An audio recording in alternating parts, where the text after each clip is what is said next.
Over 20 years ago, I coined the expression, think big, and it's been a part of my life ever since. It's also come true. I became an even bigger success after I said it than I was before. And that's one reason I think it's an important way to think. It obviously works, and that's what I'm going to talk about today. What I said exactly in my first book, The Art of the Deal, is as follows. I like thinking big. I always have. To me, it's very simple. If you're going to be thinking anyway, you might as well think big. That book was a bestseller, and it's considered a business classic at this point. But I never thought those words would become bestsellers in their own right. It's an interesting point that I'm famous for two very short statements. Think big and you're fired.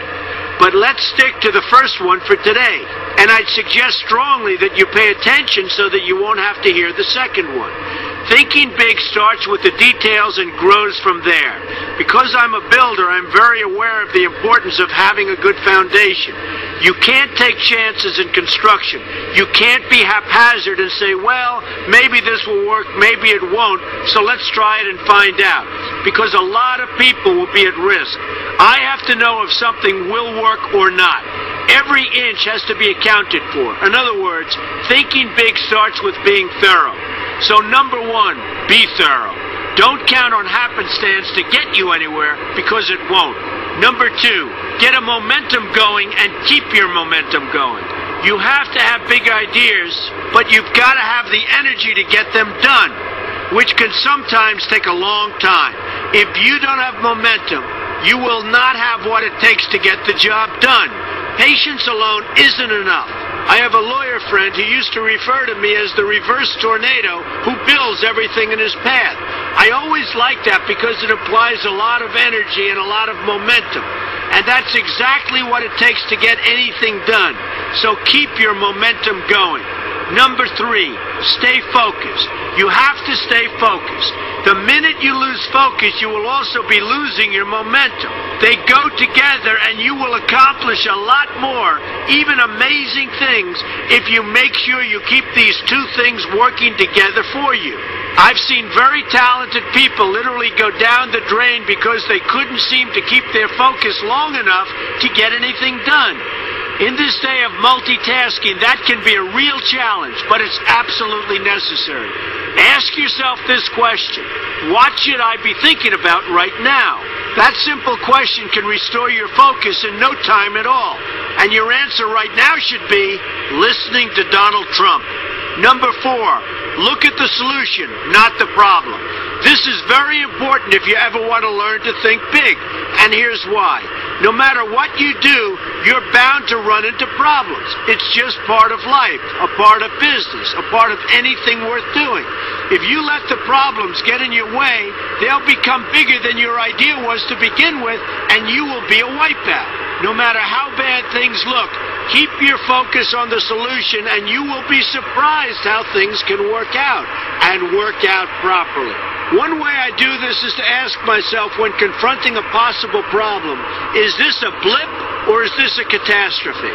A catastrophe is something like an earthquake, a tsunami, a war, and so forth, and a blip is everything else. Right away you'll have the right perspective and your equilibrium will be restored. So keep your focus on the solution. Number five, see opportunity for what it is, an opportunity. For example, why are you listening to me today? Curiosity? You like me? You don't like me? You want to learn? You have nothing else to do? You want to hear me tell you you're fired? I hope not. But whatever your reasons might be, they've brought you to a good place to get involved and to learn. And that's an opportunity right there. People think that because I'm rich and famous that I know everything. I know a lot, but one thing I know is that I don't know everything. So I ask myself this question every day. What can I learn today that I didn't know before? And you know what? I learn something new every single day. That's a big reason for my success, and the same thing can apply to you. Take the time to see today as an opportunity, and you'll be surprised by what can come your way. Be open to new ideas, and you will be creating your own opportunities before too long. Number six, know everything you can about what you're doing. That's a good way to cover your bases. Another good way is to read the book Robert Kiyosaki and I have written together, Why We Want You to Be Rich. It's about covering your bases and knowing what's going on. I remember when some guys came in to meet with me about a great idea they had for an atrium for a building on Wall Street. It was a beautiful idea except for one thing. None of them had thought about how the building would be supported around this fabulous atrium. They didn't take into account the steel columns that were necessary to support a 72-story building. A very big and embarrassing oversight that could have been avoided if they'd taken the time to think about what they were doing. Don't let that happen to you. Know what you're doing first.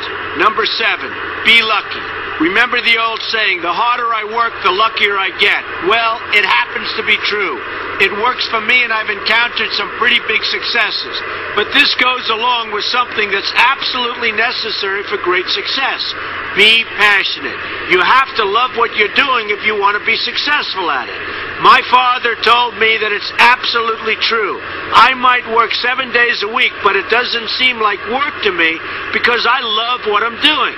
If you don't like what you're doing, find something else to do, or do it part-time until you can find something full-time. You will never be successful, happy, or healthy unless you're doing what you love to do. That's just the way it is. So give it some thought. In fact, give it a lot of thought. For example, if you're feeling frustrated, there are 2 ways to look at the situation. Frustration can mean that maybe you're expecting too much, or it can be an indication that you know you should be, or could be, doing more. Use frustration as a motivator. Use it to get where you want to go instead of staying where you don't want to be. But above all, be passionate.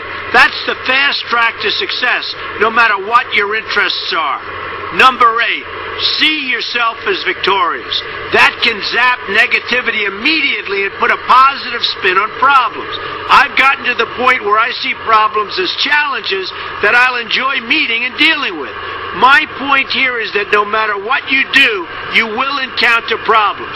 Why not see them as challenges instead and know that you are more capable of dealing with them? That's positive thinking with a realistic slant.